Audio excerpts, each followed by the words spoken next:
எங்கடி எங்க கிளம்பிட்ட? அண்ணன் பத்திரிக்கை வச்சுட்டு போச்சுல அதுக்கு இன்னும் ஒரு வாரம் இருக்கு, அதுக்குள்ளேயே கிளம்பிட்டியாக்க? எங்க 2 பேத்துக்கு ஆத்தாலும் இல்ல அப்பனும் இல்ல. என்ன விட்டு அதுக்கு நாதி இல்ல, அதை விட்டு எனக்கு நாதி இல்ல. போனோம்னா கூட மாட வேலையை பாத்துக்கலாம்ல. இங்க போட்டது போட்ட மாதிரி கிடக்கு.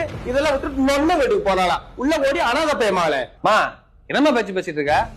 வாய் அடக்கி பேசு. அந்த வெறும் பையன் வீட்டுக்கு இன்னைக்கே போகணுமாக்கு? விசேஷம் போனா பத்தல. மா கொஞ்சம் மனசாட்சியே இல்லையா? கொஞ்சம் யோசிச்சு பாரு.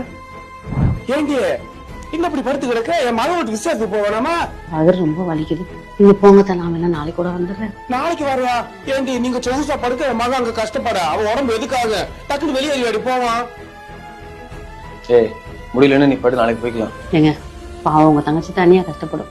வாங்க மெதுவா கூட போயிடலாம். அது என்னம்மா உன் மகளுக்கு வலிக்கிற மாதிரி தானமா உன் வீட்டுக்கு வந்து மருமகளுக்கும் வலிக்கும். அது என்னம்மா மகளை ஒரு மாதிரி பாக்குறீங்க, மருமகளை ஒரு மாதிரி பாக்குறீங்க? மகளை பாத்துக்கனால மருமகளை பார்க்க முடியல. நீ வாமா.